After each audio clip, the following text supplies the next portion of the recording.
লাথি মারছে।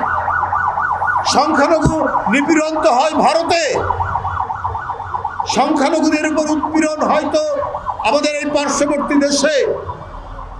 400 বছরের সম্রাট বাবর যে মসজিদ নির্মাণ করেছিলেন, সেই মসজিদকে ভেঙে চুরে তারা সেখানে মন্দির নির্মাণ করেছে।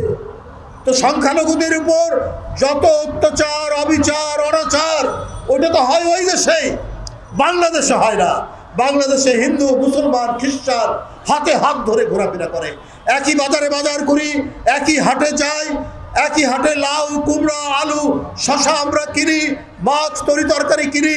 এই ঐতিহ্য আমাদের পুরনো, অথচ আমাদের সেই মহান ঐতিহ্যকে কলঙ্কিত করার জন্য ভারত থেকে বারবার আমাদের বিরুদ্ধে অপতথ্য দেওয়া হচ্ছে, আমাদের বিরুদ্ধে কলঙ্ক লেপন করা হচ্ছে। আচ্ছা, সেটা গেল, সেইটাতে ওরা খাওয়াতে পারলো না, এটা প্রচার দিয়ে কোনো লাভ হয়নি দেখছে। এখন কাঁটাতারের বেড়া দিচ্ছে। কাঁটাতারের বেড়া আপনারা যে দেবেন, বাংলাদেশের বিজেপির সাথে কি আলাপ করেছেন? কোথায় কিভাবে কি হবে? আরে আপনারা যা দেখেন, যা করেন, সেটা করেন তো আধিপত্যবাদী চিন্তা চেতনা থেকে, ওই মানসিকতা থেকে আপনারা করেন। আপনারা নিজেদের বড় দেশ, অনেক লোক সংখ্যা, এই অহংকার নিয়ে আপনারা কাজ করেন। কিন্তু আপনারা যখন দেখেছেন যে লালমনিরহাট, কুড়িগ্রাম, পাটগ্রামে কাঁটাতারের বেড়া দিতে গিয়ে আমাদের বিজিবি যখন প্রতিরোধ করতে গেছে, তার পিছনে শত শত হাজার হাজার বাংলাদেশিরা তাদের সাথে কাঁধে কাঁধ মিলিয়ে প্রতিরোধ করেছে। তো সুতরাং আপনারা দাঁড়িপাল্লা দিয়ে মাপবেন বাংলাদেশের মানুষের দেশপ্রেম, বাংলাদেশের মানুষের জাতীয়তাবাদী চেতনা, বাংলাদেশের মানুষের স্বাধীনতা, সার্বভৌমত্ব রক্ষা করার অঙ্গীকার, এইটা অনেক বেশি শক্তিশালী। ওইটা আপনার ভারতে কত অস্ত্র আছে, সেনাবাহিনী কত বড়, ওইটা দিয়ে মাপলে আপনি পারবেন না। বন্ধুরা আমার, আপনারা কেন এটা করছেন?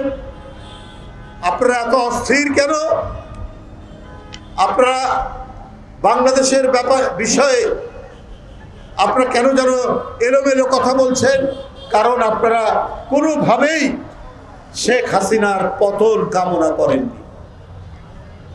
কারণ আপনাদের স্বার্থ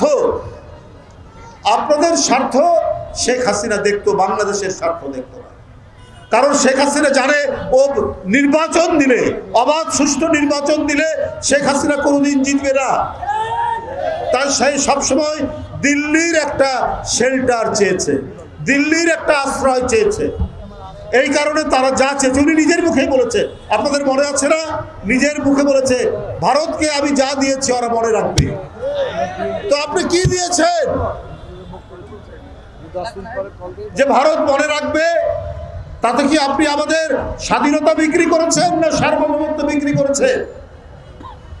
এইটা আপনি বলেননি, কিন্তু এখন আমরা টের পাচ্ছি যে আপনি অনেক কিছুই তাদের কাছে বিক্রি করেছেন।